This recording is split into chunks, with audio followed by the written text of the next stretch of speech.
What's going on, guys? Above the net here, and it is time to talk about some BBC. That's right, some Brooklyn basketball content. And in this video, we are going to be talking about Egor Demin. Now, I don't know about you, but this kid has been one of my favorite rookies in the 2025 NBA draft class. Granted, I'm a Brooklyn Nets fan, so I do have a bias there. However, I will say that I am very excited for what has been going on recently. Because in the past six couple of games, he has been finally kind of showing that consistency that I think the Nets were hoping for, and that I think no one has really expected for him to kind of produce at this kind of short notice. A lot of people during the time of the draft were very confused why Brooklyn reached and drafted this kid. He did show some flashes in BYU of kind of the player he was going to be, but a lot of scouts were talking about how he was basically a pass first point guard who couldn't shoot. And granted, the Nets drafted three guys in this draft class that were basically pass first players who couldn't shoot. However, I do think Dwoman has kind of put all those critics to kind of bed. You know, we're not going to be talking too much about his overall stats because they're nothing that kind of pops out at you. About 9.8 points, 3.1 rebounds, 3.4 assists on 39, 36, 87% shooting with an efficient field goal percentage of about 52%. So he's league average. Those field goal attempts inside the arc are looking not as good. However, we will be talking about that in another video.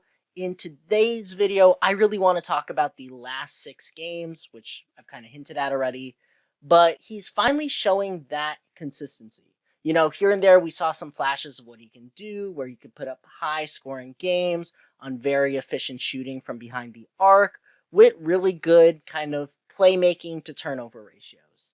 However, in this recent stretch in the month of December, sorry about that, I'm going to cut right there because I lost my train of thought. But yeah, in the past six games, he's had at least five of those where he's put up 14 or more points, and he's doing that on really good efficiency.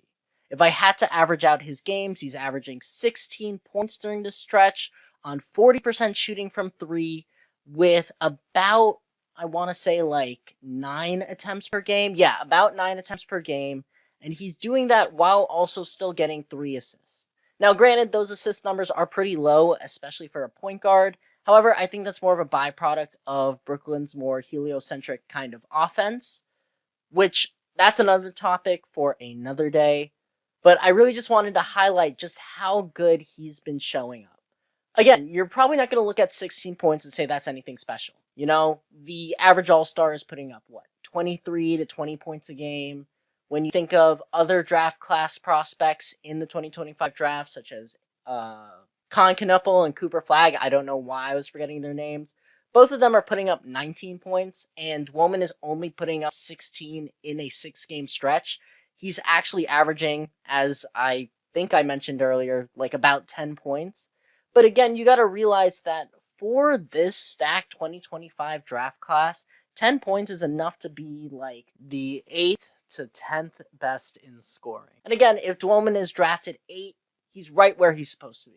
There's a lot of other things I could mention, like really take into account how good his shooting has been from an averages standpoint, because 37 attempts, not 37 attempts, oh my god, 37% from about like 5 to 6 attempts a game is slightly above league average, but I do think it's important to kind of look at these specific games because this really shows you the upside that Dwoman has. In his most recent game against Golden State, which unfortunately was one of their only losses during this stretch, he put up 7 3-pointers in 14 attempts. That is a 50% shooting split on such a high volume. And sure, he's had some more, I guess, minimal scoring nights, such as the 7 points he put up against Minnesota, where he only shot 12% behind the arc, or their only other loss in this stretch to Miami, where he put up 25% on 12 attempts.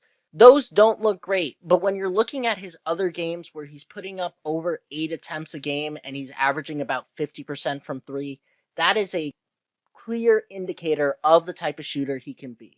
And if you watch the games, which I don't know if I'm going to be allowed to show off any of the clips, But he's not only doing that on catch and shoot threes, he's doing that in pull-ups, he's doing that in transition, he's doing that in kind of contested shots, non-contested shots, and even in the one game where he did poorly, the game against Minnesota where he only put up 7 points, you could say that's kind of a byproduct of Brooklyn's offense, where they have guys like Cam Thomas, Michael Porter Jr., Noah Clowney. These guys who kind of have to score first, they finish plays, and they're the ones who are going to be putting the ball in the bucket. So Dwoman is going to have to take a backseat to these guys sometimes. But I think Coach Jordi Fernandez and the rest of the Brooklyn Nets coaching staff are going to have to look at this performance by Dwoman and realize that he needs to be a more focal point of the offense. And I guess that this is a surprise for a lot of people. However, I've always been a firm believer in Dwoman, even since the draft night. A lot of people didn't believe in his jumper, and again, I'm going to be talking more about this as the season goes on, as we kind of see how he develops and figures things out more. But even in his college years, when he wasn't that good of a three-point shooter, when you looked at his shot mechanics, they were pure. Everything was in the right place. It was really just a matter of opportunity and practice, basically. And yeah, in future videos, I am going to further look into Dwoman and his productivity and kind of highlight the ways I think he compares to the rest of his rookie class.